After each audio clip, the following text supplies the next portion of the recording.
guys, I'm very excited to be showing you this lovely technique using the Catherine Paula Stamp of Approval products. Well, just some of them. I've been seeing other projects online and on Instagram and that, and there's some gorgeous stuff in them. Anyway, cracking on. So I'm going to be using this congratulations set, which there's so many bits in here and all that. See those little pattern bits? They're just pattern makers. You can just do so much with them. Just love them.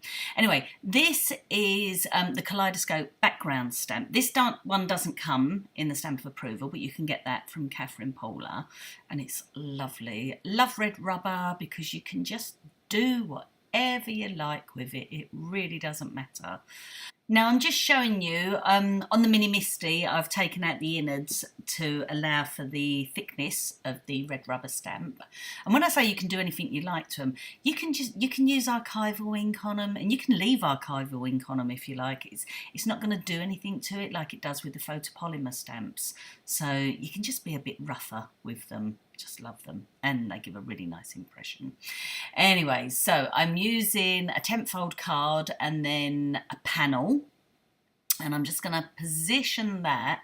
I generally like to put things in the corner so that, there we go, if I make a mistake, which is what the Misty to me is all about, then I can rectify it easily. And you'll see that there'll be a little bit of white edge sticking out on this, but I'll just cut that off later.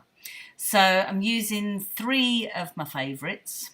Absolutely love these colours, and I'm just gonna go along. I always start with the lightest so that when the next ink pad goes on there, it doesn't really contaminate it, whereas if you go dark to light, you'll get a little bit of contamination. You can actually rub it off, but anyway, I just like to do it that way. So there's really not a lot of different. I've done it quite lightly, so there's not going to be a massive difference in this. Now the idea of this technique is, with Catherine Paula inks, you can emboss with them, but you do have to be quick because you want the ink to be wet long enough to get the powder on there. And sometimes that can make people panic a bit. There's the little edge I was talking about, so I'm just going to chop that off a little bit later.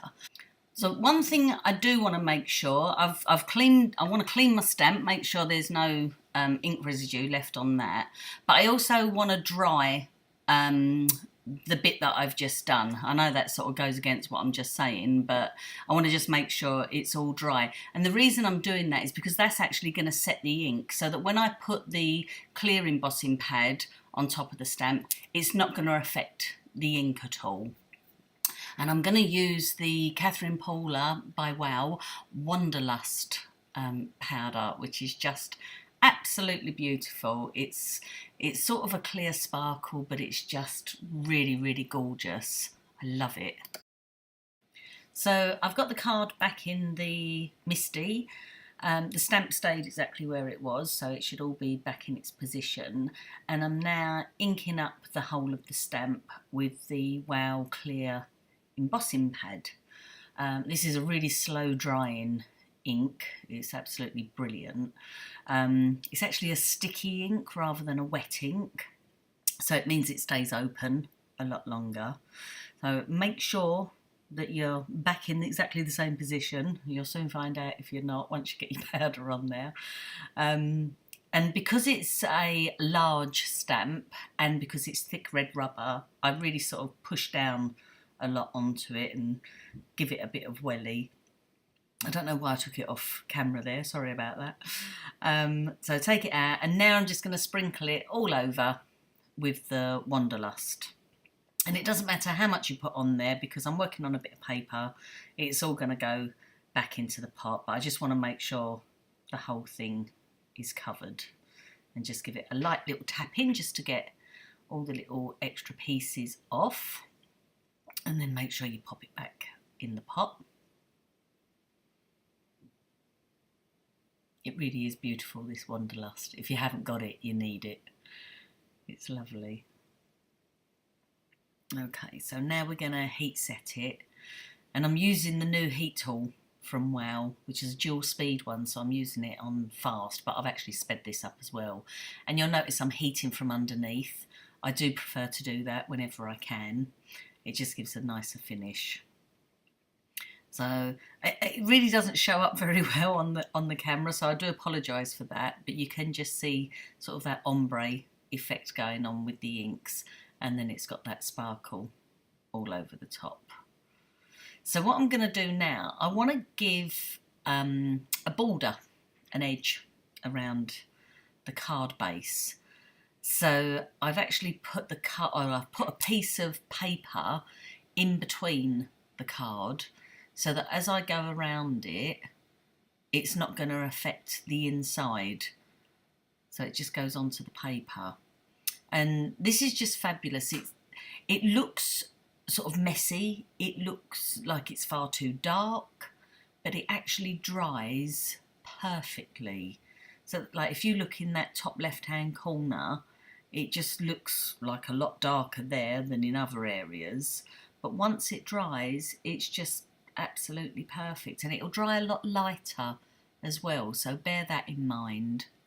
But it's just a lovely way of matching the inks that you've used, because I've just used Aquatini, and it just matches it perfectly, and it just gives it a border and makes it look like you've actually mounted it onto some coloured cardstock.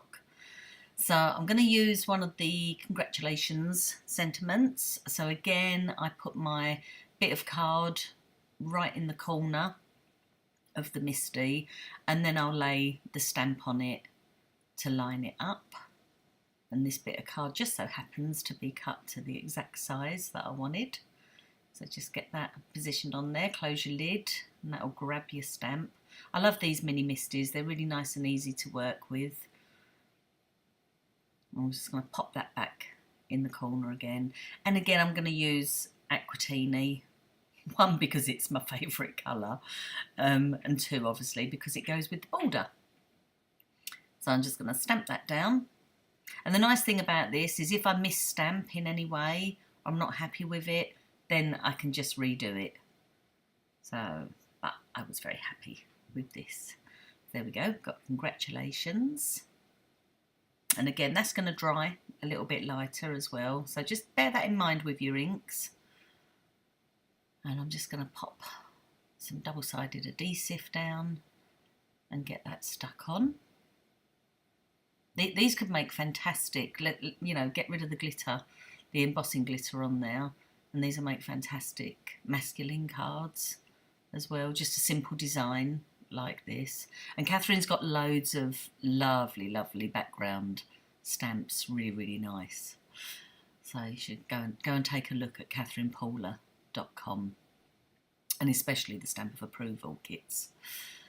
I'm just going to mount this up just so it stands off a little bit.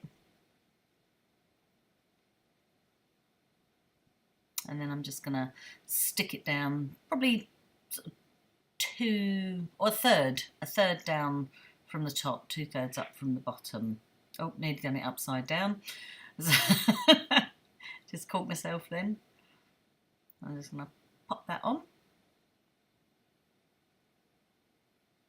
And once I'm happy with where it is, you can also use the actual pattern of the background stamp to line it up with as well.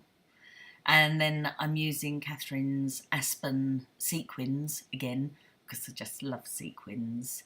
So I'm just using some of the white ones from there. It doesn't overpower it at all. It's just a little bit, it just adds a little bit to it. So I'll just position them in there. And look, you can see, I'm just giving you a little sneak of what's in there. There's lovely little snowflakes and that. It's like a Christmas collection, but you can use it all year round. And then keep your snowflakes for December. Or if you get snow like us in March. So I just position them where I want them, and then just pick one up at a time and stick them down. And it's just a really simple little card design, but it works so well with these stamps from Catherine. They're really lovely. And I love doing direct to paper because it all matches them. And there you go. One simple but effective card with a little bit of sparkle. Thanks for watching. Bye.